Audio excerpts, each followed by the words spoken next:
ito yung pandibara na mahirap mahanap, kaya naman kapag nakita ay mabilis na pinagkakaguluhan. Dahil dito nga, 20 pesos nyo ay meron na kayong 5 peraso, iba't ibang palaman na pandibara. Guys, nandito tayo sa One Luna, sabay tapat lang ng South Star Drug. Guys, nakakita natin ito tayo. Nagtitinda ng, ano yan tayo yung tinitinda mo tayo?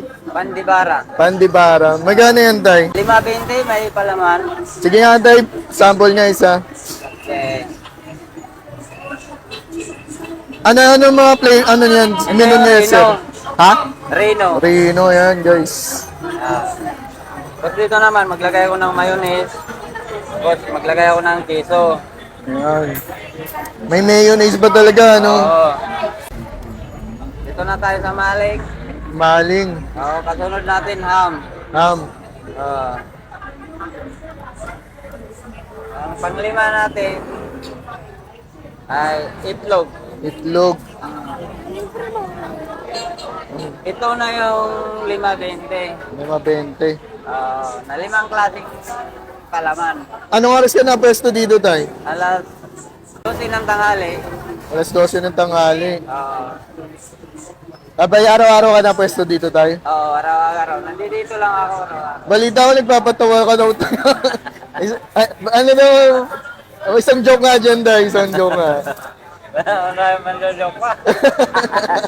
Joke lang. So yun guys, ito magkano lang ito, tay? 20. 20, no?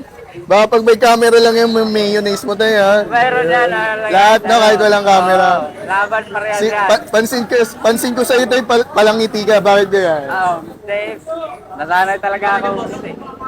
Mga tayo man dito tayo sa One Luna, sabay ilalim lang to ng Lerma Building, guys. Yan guys, nakita natin yung nagtitinda ng pandibara. 20 pesos lang to, guys. Yan. Merong egg dyan, guys. Sabay may luncheon meat. So, tikman na natin.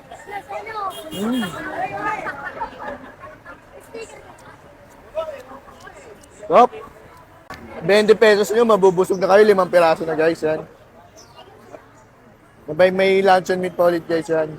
Sabay egg, yan. Ay, may egg pa, guys. Yan. Cheese tsaka mayo yan. Tikman na natin ulit. Panalo to, guys. Kung mapapadpad kayo dito, guys, sa Divisoria, dito lang yan sa ilalim ng Lerma Building, guys. Dahil yun na. Ayan, guys, pinagkakaguluhan na. Pakita mo. Ayan,